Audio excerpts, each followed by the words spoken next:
Sir മുസ്ലിം league കേരളത്തിൽ ഒരു സമ്പൂർണ്ണമായിട്ടുള്ള ഒരു ഭരണം നടത്തിയിട്ടുണ്ടെന്നുണ്ടെങ്കിൽ എന്താകും മറ്റു വിഭാഗങ്ങളുടെ ഒരു അവസ്ഥ?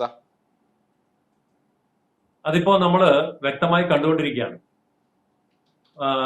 കുംഭമേളയിൽ വൈറലായ ഒരു ഹിന്ദു പെൺകുട്ടിയെ മധ്യവയസ്കനായ ഒരു മുസ്ലിം കേരളത്തിൽ കൊണ്ടുവന്ന് നിയമവിരുദ്ധമായി കല്യാണം കഴിച്ചു. ആ പെൺകുട്ടിയുടെ മാതാപിതാക്കൾ പറഞ്ഞു അവൾക്ക് 16 വയസ്സേ ആയിട്ടുള്ളൂ, ഇത് നിയമവിരുദ്ധമാണ്. പക്ഷേ കേരളത്തിലെ മന്ത്രിസഭ, പാർട്ടി സെക്രട്ടറി, മന്ത്രി, MP, MLA, അരഡസൻ നിയമവിദഗ്ധന്മാർ ഇവരെല്ലാം ചേർന്ന് നിന്ന് വളരെ വിപ്ലവകരമായ കല്യാണം നടത്തിക്കൊടുത്തു. ഇത് ഒരു ഉദാഹരണമാണ്. ഇന്ത്യയിലെ മറ്റേതെങ്കിലും സംസ്ഥാനത്തായിരുന്നു ഇത് സംഭവിച്ചിരുന്നെങ്കിൽ എന്ത് വലിയ കോളിളക്കം ഉണ്ടാകുമായിരുന്നു. ഇവിടെ കേരളത്തിലായപ്പോൾ അത് പുരോഗമനമായി, ജനാധിപത്യമായി, മതേതരത്വമായി, മഹത്തരമായി. അതേപോലെ തന്നെ കേരളത്തിന്റെ വിഭവങ്ങൾ ഇപ്പോൾ ആരാണ് കൈകാര്യം ചെയ്യുന്നത്? മന്ത്രിസഭ LDFന്റെ ആണെങ്കിലും UDFന്റെ ആണെങ്കിലും 80% സമ്പത്തും കൈകാര്യം ചെയ്യുന്ന എല്ലാ വകുപ്പുകളും മുസ്ലിം മന്ത്രിമാർക്ക് കൊടുത്തിരിക്കണം എന്നൊരു അലിഖിത നിയമം കേരളത്തിലുണ്ട്. ഇത് UDF, LDF ഒരുപോലെ അംഗീകരിക്കുന്നുമുണ്ട്. അപ്പോൾ കേരളം ഭരിക്കുന്നത് ആരാണ്? ഇസ്ലാമിസ്റ്റുകൾ തന്നെയാണ്, ഒരു സംശയവും വേണ്ട. പലരും ചോദിക്കുന്നുണ്ട്, കേരളത്തിൽ തീവ്രവാദം ഇല്ല, ബോംബ് സ്ഫോടനങ്ങളില്ല, വെടിവെപ്പില്ല, ആൾക്കാരെ വെടിവെച്ച് കൊല്ലുന്നില്ല, ബോംബിട്ട് കൊല്ലുന്നില്ല. അത് കേൾക്കുമ്പോൾ സത്യമാണ്. പക്ഷേ എന്തിനാണ് ബോംബ്? എന്തോ കപടമാണോ ഇപ്പൊ കേരളത്തിലെ യഥാർത്ഥത്തിലുള്ള മതേതരത്വം? നമ്മൾ ഈ പറയുന്ന മതസൗഹാർദ്ദം ഒന്നും വെറും പൊള്ളയാണെന്ന് തോന്നുന്നുണ്ടോ? അപ്പൊ അല്ല, ഇവിടെ ഒരു മതേതരത്വം ഇല്ല. മതേതരത്വം ഇല്ല എന്ന് പറഞ്ഞത് ഇവിടുത്തെ ക്രിസ്ത്യാനികളാണ്. മതന്യൂനപക്ഷങ്ങൾക്ക് കൊടുത്തിരിക്കുന്ന ആനുകൂല്യങ്ങളിൽ 80% മുസ്ലിമിനും 20% ബാക്കി എല്ലാവർക്കും. ഇതാണല്ലോ ഇവിടുത്തെ നീതി. അതെന്ത് മതേതരത്വം? അപ്പോ ഇവിടെ ദേവസ്വം ബോർഡ് ഭരിക്കാൻ വേണ്ടി നിയമസഭയിലുള്ള എല്ലാ കക്ഷികളും കൂടിയാണ് പ്രതിനിധികളെ തിരഞ്ഞെടുക്കുന്നത്. വഖഫ് ബോർഡ് ഭരിക്കാൻ വേണ്ടി അങ്ങനെ നിയമസഭയിലെ എല്ലാ കക്ഷിക്കും കൂടി തിരഞ്ഞെടുക്കാൻ പറ്റുമോ? അപ്പൊ പിന്നെ എന്ത് മതേതരത്വമുള്ളേ? അപ്പൊ മതേതരത്വം എന്ന് പറയുന്ന സാധനം ഒന്നും ഇവിടെ ഇല്ല. ഇവിടെ ഉള്ളത് ഇസ്ലാമിസ്റ്റ് ഭരണം തന്നെയാണ് കേരളത്തിൽ ഇപ്പോൾ നടന്നുകൊണ്ടിരിക്കുന്നത്. അപ്പൊ ഇസ്ലാമിക ഭരണത്തിന് കീഴടങ്ങുന്നവന് അധികാരം കിട്ടും, അല്ലാത്തവൻ അധികാരം നഷ്ടപ്പെടും. അതുകൊണ്ട് ഇവിടെ ബോംബ് പൊട്ടിച്ചാൽ എന്തുകൊണ്ടായിരിക്കും അവര് പറയുന്നത് ഇത്തവണ UDFന് അനുകൂലമായിട്ടേ അവർ വോട്ട് ചെയ്യൂ എന്ന് പറയുന്നത്?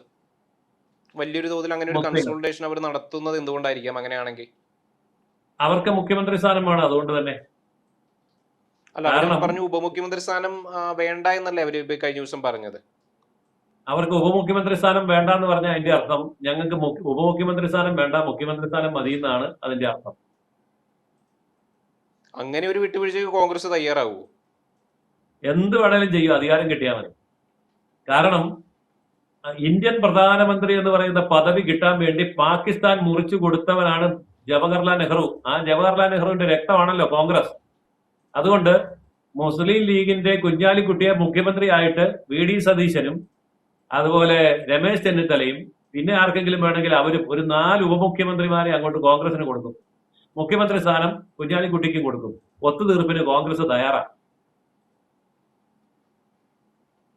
അപ്പോ കേരളം സമ്പൂർണമായിട്ട് മുസ്ലിം ലീഗ് ഭരിക്കുന്ന ഒരവസ്ഥയിലേക്ക് എത്തും എന്നല്ല, എത്തിക്കഴിഞ്ഞിരിക്കുന്നു. ഇത് 2 മുന്നണിയും ഒരുപോലെ തയ്യാറാണ്. കാരണം അവരുടെ കയ്യിൽ 30%-ഓളം സംഘടിത വോട്ടുണ്ട്. ആ സംഘടിത വോട്ടിനെ കയ്യിൽ കിട്ടിയാൽ പിന്നെ കേരളം ഭരിക്കാം.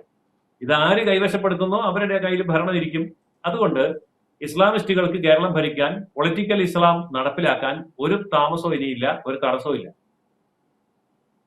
സ്വാഭാവികമായിട്ട് 30% വോട്ടുള്ള ഒരു കമ്മ്യൂണിറ്റിയെ 2 കൂട്ടരും ചേർത്ത് നിർത്തുന്നതിൽ തെറ്റുണ്ടോ? കാരണം ഇലക്ഷനിൽ വോട്ട് തന്നെയാണല്ലോ മാനദണ്ഡം. കേരളത്തിലെ ഭൂരിപക്ഷ സമൂഹം എന്ന് പറയുന്നത് ഇപ്പോൾ മുസ്ലിങ്ങളാണ്. അതിന്റെ കാരണം കേരളത്തിലെ 13 ക്രൈസ്തവ സഭകളുണ്ട്. ഈ 13 ക്രൈസ്തവ സഭകൾക്ക് കോമൺ ആയിട്ടുള്ള ഒരു നേതാവില്ല, കോമൺ ആയിട്ടുള്ള അഭിപ്രായമില്ല, ഐക്യമില്ല. കേരളത്തിൽ 316 ഹിന്ദു സംഘടനകളുണ്ട്. പക്ഷെ കോമൺ ആയിട്ട് നേതാവില്ല, അഭിപ്രായമില്ല. അതുകൊണ്ട് 4 പ്രബല വിഭാഗങ്ങളായിട്ട് നിൽക്കുന്ന 30% വരുന്ന കേരളത്തിലെ മുസ്ലിം ജനവിഭാഗത്തിന് കോമൺ ഡിസിഷൻ ഉണ്ട്, കോമൺ ലീഡർഷിപ്പ് ഉണ്ട്. അതുകൊണ്ട് കേരളം ഇസ്ലാമിക സ്റ്റേറ്റായി അവർക്ക് ഭരിക്കാൻ സാധിക്കും. ഇതാണ് ഇന്നത്തെ കേരളത്തിന്റെ രാഷ്ട്രീയ മത കാലാവസ്ഥ. ഇതൊക്കെ ശരിക്കും ഹൈന്ദവരുടെ കുഴപ്പം തന്നെയല്ലേ ശരിക്കും? തീർച്ചയായിട്ടും അതെ. കാരണം ഹൈന്ദവർ എന്ന് പറയുന്നത് ഒരു മതമല്ല, അതൊരു സംസ്കാരമാണ്.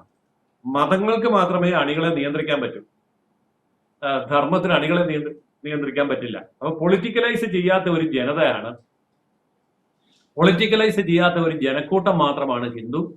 അതുകൊണ്ട് ഹിന്ദുവിന് ഇതൊട്ട് പറഞ്ഞാൽ മനസ്സിലാവുകയുമില്ല, അനുഭവിച്ചാലും മനസ്സിലാവില്ല. അപ്പൊ ഇനി വരുന്ന കാലഘട്ടങ്ങളിൽ ബി.ജെ.പിക്ക് വലിയ പ്രതീക്ഷയൊന്നും വേണ്ട കേരളത്തില്. കേരളത്തിൽ പ്രതീക്ഷ ഉണ്ടാവും. എന്തുകൊണ്ടെന്നാൽ കേരളം വളരെ വേഗം ബി.ജെ.പിയിലേക്ക് എത്തും. കാരണം ഈ 30% വരുന്ന പൊളിറ്റിക്കൽ ഇസ്ലാമിന്റെ ഭരണത്തിൽ ശ്വാസം മുട്ടുന്ന ഒരു കാലം വരും, അധികം താമസമില്ല. അങ്ങനെ ശ്വാസം മുട്ടുമ്പോൾ പിന്നെ ഒരൊറ്റ പ്രതീക്ഷയേ ഉള്ളൂ ബി.ജെ.പി. വളരെ പെട്ടെന്നായിരിക്കും ബി.ജെ.പി അധികാരത്തിൽ വരിക. തീർച്ചയായിട്ടും കാശ്മീർ പോലുള്ള അവസ്ഥ ഇവിടെ വന്നു കഴിഞ്ഞു. ഇവിടെ വെടിവയ്പും ബോംബേറും ഇല്ലെന്ന് മാത്രമേ ഉള്ളൂ. ഇവിടുത്തെ മുഴുവൻ സർക്കാർ ഡിപ്പാർട്ട്മെന്റുകളും ഇവിടുത്തെ മുഴുവൻ ഖജനാവും പൊളിറ്റിക്കൽ ഇസ്ലാം കൈയടക്കി കഴിഞ്ഞു. ഇത് മനസ്സിലായി കഴിഞ്ഞാൽ ശക്തമായ തിരിച്ചടിയായിരിക്കും ഉണ്ടാവുക. അതോടെ ഇവിടെ ബി.ജെ.പി ഒറ്റയ്ക്ക് അധികാരത്തിൽ വരികയും ചെയ്യും. അത് എത്ര നാളോളം നമ്മൾ കാത്തിരിക്കേണ്ടി വരും ആ ഒരു സംഭവം? 5 കൊല്ലം മതി. ഇപ്പോ UDF-ന് അധികാരം കിട്ടുകയും മുസ്ലിം ലീഗ് അധികാരത്തിൽ പിടിമുറുക്കുകയും ചെയ്താൽ അടുത്ത 5 കൊല്ലം കഴിയുമ്പോൾ ബി.ജെ.പി ഒറ്റയ്ക്ക് അധികാരത്തിൽ വരും.